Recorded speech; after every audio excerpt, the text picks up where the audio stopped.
नमस्कार प्रिय दर्शकों, आज मैं जो कहानी सुनाने जा रहा हूँ वो है बिल्कुल ही अलग। यह कहानी ज्ञान की पराकाष्ठा है जो कि आपके लिए बहुत ही उपयोगी सिद्ध होने वाली है। यह कहानी है 4 युगों की। कहानी शुरू करने से पहले मेरा आप सभी से अनुरोध है कि कृपया इस कहानी को अंत तक सुनिएगा। अगर आप हमारे चैनल पर पहली बार आए हैं तो कृपया सब्सक्राइब जरूर करिएगा। चलिए कहानी की शुरुआत की जाए। एक समय की बात है, चारों युग सतयुग, त्रेता, द्वापर और कलयुग माने चारों भाई एक साथ विराजमान थे। तभी आपस में चारों में वाद विवाद होने लगता है। सतयुग, त्रेता, द्वापर और कलयुग चारों विवादों में उलझने लगे। सर्वप्रथम सतयुग कहने लगा कि अरे मूर्खों, तुम सब मुझसे छोटे हो, तुम मेरी बराबरी कैसे करने लगे। जब त्रेता युग ने यह बात सुनी तो कहने लगा कि तुम सबसे बड़े कैसे हो सकते हो, तुम सब में सबसे बड़ा तो मैं हूँ, मैं ही सर्वश्रेष्ठ हूँ, तुम मुझसे सर्वश्रेष्ठ नहीं हो सकते। तभी द्वापर युग बहुत ही गुस्से में उठा और कहने लगा कि तुम सर्वश्रेष्ठ कैसे हो सकते हो, तुम सब में श्रेष्ठतम तो मैं हूँ, तुम्हारा श्रेष्ठ होने का तो प्रश्न ही नहीं उठता। अब कलयुग की बारी थी। तुम तीनों जो श्रेष्ठ बन रहे हो यह हकीकत नहीं है, वास्तविकता में श्रेष्ठ तो मैं हूँ। इस तरह से चारों युग आपस में झगड़ने लगे। तब चारों युगों ने फैसला लिया कि इस तरह से नहीं हो सकता। तब जाकर चारों युगों ने आपस में निर्णय किया कि हम में से कौन बड़ा है, कौन सर्वश्रेष्ठ है, इसका फैसला तो देवों के देव महादेव ही करेंगे। चलो वहाँ चलते हैं, वही आदि और अनंत हैं। चलिए उन्हीं के पास कैलाश पर चलते हैं, वही हमें बताएंगे कि हम में से कौन बड़ा है और कौन छोटा है। इसका निर्णय स्वयं भगवान शंकर ही करेंगे, इसका निर्णय हम नहीं कर सकते। चारों युग कैलाश पर्वत पर चले जाते हैं। जब वह कैलाश पर्वत पर पहुंचते हैं तो द्वारपाल उन्हें रोक लेते हैं। वह कहते हैं कि तुम चारों कौन हो और कहां जा रहे हो। तो चारों युग कहने लगे कि हे द्वारपालो, हम भगवान शिव से मिलना चाहते हैं और हम 4 युग हैं, महादेव जी को हमारी आने की सूचना दीजिए। तभी नंदी महाराज भगवान शिव के पास गए और भगवान शिव से कहने लगे, हे प्रभु, हे कैलाशपति, आपसे चारों युग मिलना चाहते हैं। भगवान शिव कहते हैं, उन्हें सम्मान सहित हमारे समक्ष ले आओ। भगवान शिव ने चारों को सम्मान सहित अपने दरबार में बैठाया। चारों लोग भगवान शिव को प्रणाम करते हैं। तब भगवान शिव ने चारों युगों से कहा कि आप सभी का हमारे दरबार में, हमारे कैलाश पर स्वागत है। कहो तुम्हारे आने का क्या कारण है। तुम तो स्वयं ही कालचक्र हो, तुम तो स्वयं ही समय हो, फिर ऐसा क्या कारण है कि तुम्हें हमारे पास आना पड़ा। चारों युग कहते हैं कि के सृष्टि के रचिता, हे पालनहार, हम चारों में विवाद खड़ा हो गया है और हम उस विवाद का समाधान नहीं कर रहे, इसीलिए हम आपके पास आए हैं। अब हम आपसे निवेदन करते हैं और गुहार करते हैं कि हे भगवान, आप ही हमारा फैसला करें, आप हमारा न्याय करें और हमें बताएं कि हम चारों में सबसे बड़ा कौन है, हम चारों में सर्वश्रेष्ठ कौन है। तब भगवान शिव सतयुग से कहते हैं कि सतयुग, तुम बताओ, तुम कैसे बड़े हो। तुम अपने आप को सर्वश्रेष्ठ बताने की कोशिश कर रहे हो, लेकिन वह कैसे, यह मुझे बताओ। तब भगवान शिव से सतयुग कहता है कि देखिए प्रभु, मेरी आयु सबसे ज्यादा है, मैं 17 लाख वर्ष का हूँ और अन्य युग उम्र में मुझसे बहुत छोटे हैं, इसीलिए मैं इन सभी से लंबी आयु का हूँ।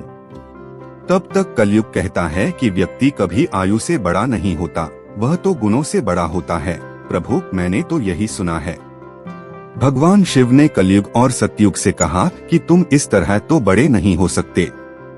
सतयुग कहने लगा कि हे प्रभु, मेरे युग में जो व्यक्ति हुए वो बड़े ही बलवान हुए, बड़े ही पराक्रमी हुए, पृथ्वी को उठा लें ऐसे पराक्रमी और बलवान थे। और मेरे काल में भगवान श्री हरि विष्णु ने कई अवतार लिए।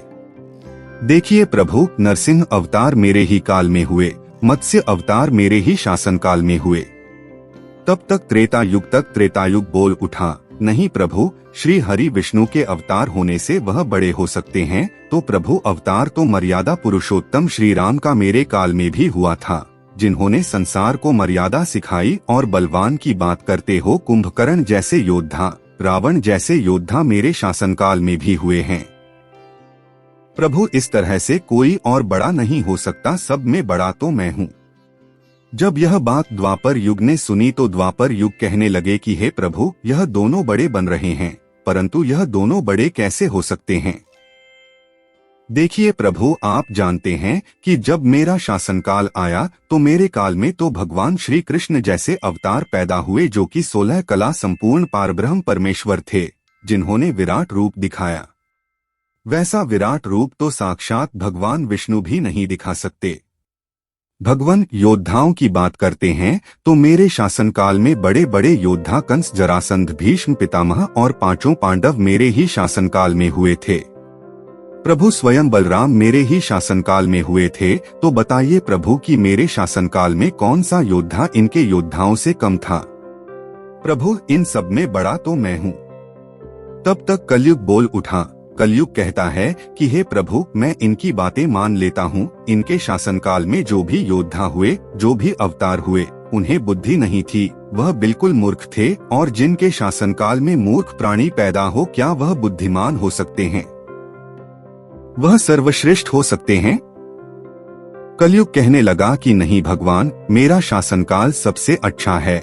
मेरे युग में व्यक्ति दुखी नहीं रह सकता और नई नई तकनीकों से परिपूर्ण मेरा शासनकाल सर्वश्रेष्ठ है।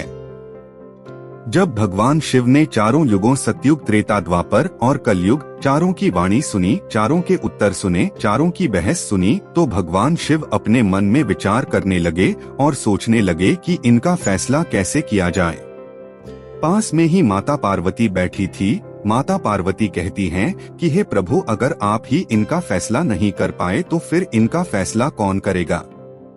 फिर तो चारों भाई आपस में लड़के मर जाएंगे, इसलिए आप ही इनका फैसला कीजिए। सभी देवता मिलकर भगवान शिव से कहने लगे कि हे भोलेनाथ, इनका फैसला करें। अगर आपस में लड़ने लगे तो फिर क्या होगा? कालचक्र रुक जाएगा। भोलेनाथ, आप ही कुछ कीजिए।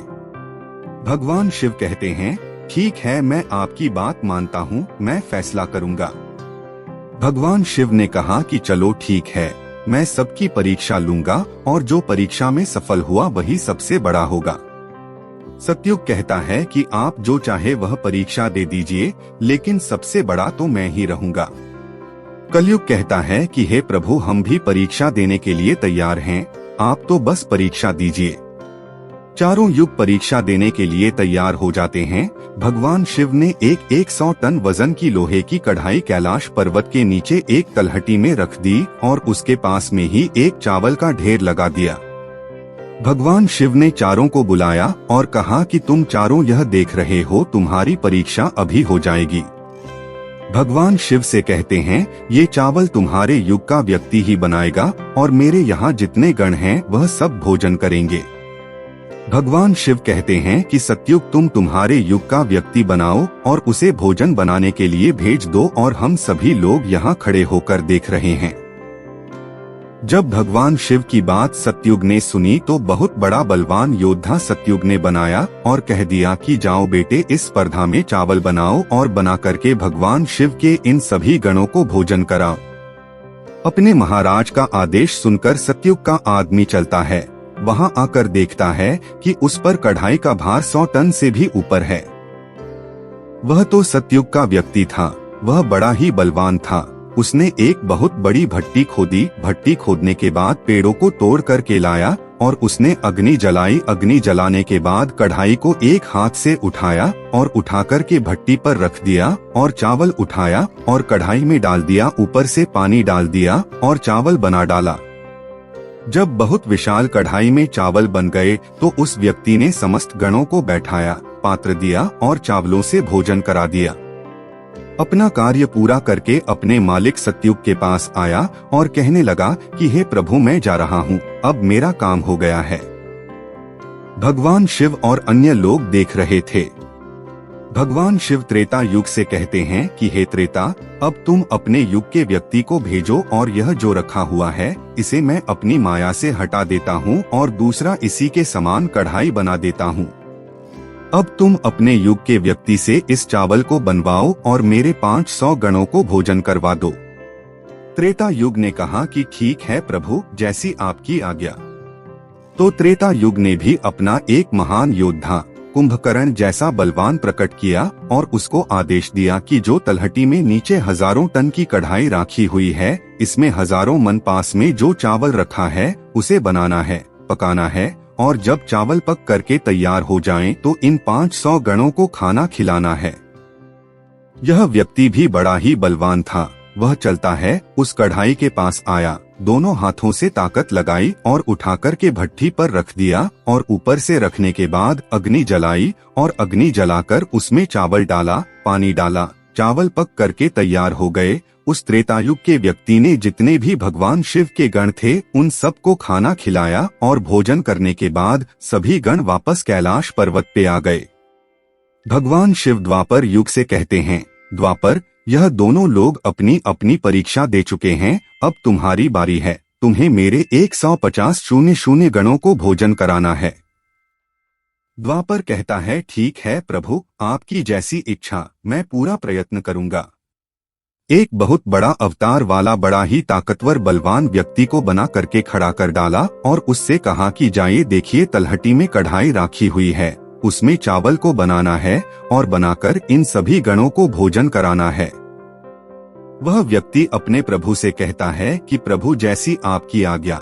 उसने देखा कि कढ़ाई तो कुछ आकार में बड़ी है, उठाने में ताकत लगानी पड़ेगी, परंतु उसने भट्टी खोदी और लकड़ियों की व्यवस्था की और उस कढ़ाई को दोनों हाथों से उठाया और उस कढ़ाई को अपना पूरा दम लगाकर दोनों हाथों से उठाया, क्योंकि उसे सतयुग त्रेता युग के व्यक्ति उठा सकते थे तो उसे बहुत ताकत लगानी पड़ी। पूरी ताकत लगाकर उसने उसको उठाया और उठाकर के जैसे तैसे खींचकर उसे भट्टी बना दिया, नीचे अग्नि जलाई, चावल डाल दिए और जब चावल पक गए तो उसने भगवान शिव के सभी गणों को भोजन कराया।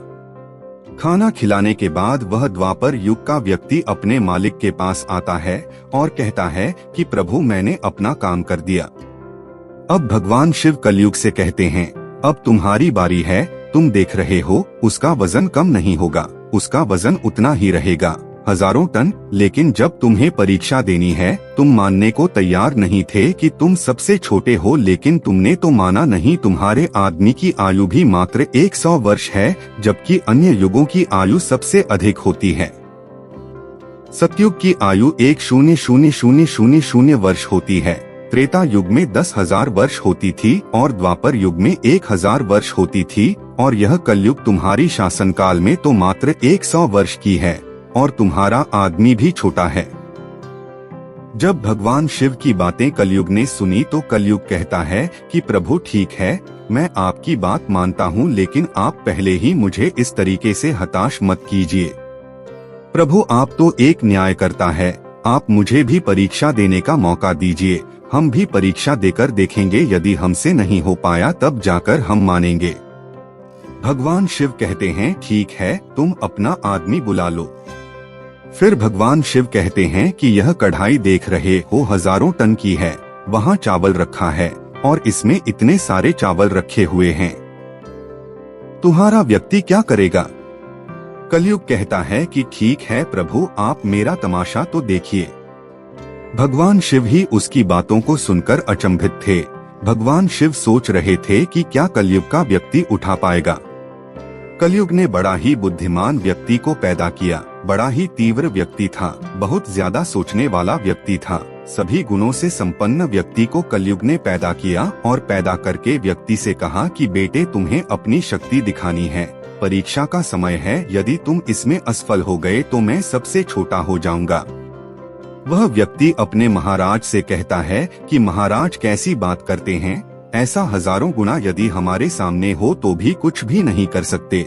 जब उस व्यक्ति की बात को तीनों युगों ने सुना तो वह हंसने लगे, कह रहे थे कि आज छोटा सा व्यक्ति जिसकी लंबाई मात्र 3 हाथ है, यह क्या करेगा, जबकि हमारे युगों की लंबाई तो बहुत हुआ करती थी। यह बात तो बिल्कुल सच है, सतयुग के लोगों की लंबाई 21 हाथ थी और त्रेतायुग के व्यक्ति की लंबाई 14 हाथ थी और द्वापर युग के व्यक्ति की 7 हाथ थी और कलयुग के व्यक्ति की लंबाई 3.5 होती है। तीनों बड़ी जोर जोर से हंस रहे थे। कहता है कि आप देखते रहिए, मैंने अपने लड़के को भेज दिया है। कलयुग का व्यक्ति में आया तो बड़ा ही विशाल है, इसे उठा नहीं पाऊंगा। तो उस व्यक्ति ने दिमाग लगाया है, उसके नीचे मिट्टी खोदना शुरू कर दिया, तो उसने हिलाया भी नहीं और उसके नीचे गड्ढे खोदकर तैयार कर दिया था। करने में थोड़ा सा भी समय नहीं लगा, क्योंकि लकड़ी रखी हुई थी। उसने को उठा लिया और उस भट्टी में आग जला दी, कढ़ाई में चावल डाला, पानी डाला और बस कुछ ही समय में चावल पक करके तैयार हो गए। वह कलयुग का व्यक्ति कितना दिमाग वाला था, उसने कुछ भी नहीं किया। भगवान शिव के गणों को एक कतार में बैठा दिया। उन्होंने कहा कि आप मेरा साथ दें और इन चारों को आपस में परोस दीजिए। भगवान शिव के 4 विशाल गण चलते हैं और उन चारों को बाहों में भर भर के सभी गणों को परोस दिया। तब कलयुग कहता है कि अब आप सब भोजन कर सकते हैं। भगवान शिव के सभी गण खुशी खुशी भोजन करते हैं। कलयुग का मनुष्य शेष बचे गणों को भी भोजन कराया। भोजन कराने के बाद उसे को साफ किया और उसका काम पूरा हो गया। वह अपने महाराज कलयुग के पास आया और आकर के कलयुग से कहा कि हे प्रभु, मैंने आपका काम कर दिया है। कलयुग बहुत खुश था, वह उसकी पीठ थपथपाता है और कहने लगा, वाह शाबाश, आपने मेरी लाज रख ली, आपने मेरी परीक्षा पास कर ली। भगवान शिव और तीनों लोग देखकर के अचंभित रह गए। कलयुग कहने लगा कि हे भगवान शिव, अब आप निर्णय कीजिए कि हम में से बड़ा कौन है। भगवान शिव मन में विचार करने लगे और सोच करके जवाब दिया। भगवान शिव कहते हैं कि मैंने तुम चारों की परीक्षा देखी। जब सतयुग का व्यक्ति आया तो उसने अपनी ताकत लगाई, स्वयं ही मेरे सभी गणों को चावल परोसा। जब त्रेता युग की बारी आई तो उस व्यक्ति ने भी बिल्कुल ऐसा ही किया और सबको खिलाया, और इसी तरीके से द्वापर युग के व्यक्ति ने भी किया। परंतु तुम देखते नहीं कि मात्र 3.5 हाथ का व्यक्ति, इसकी बुद्धि देखिए, शायद उसे हिला भी नहीं सकता था। उसने चावल बना लिए थे तो देखिए उसकी बुद्धि। उसने उनमें से ही 4 गण अपनी सहायता के लिए बुलाए और चारों गुणों से भोजन परोसा है और स्वयं ही बैठा रहा। यह तो बड़ा बुद्धिमान व्यक्ति हुआ। भगवान शिव कहते हैं कि कलयुग बड़ा ही बुद्धिमान व्यक्तियों का युद्ध होगा।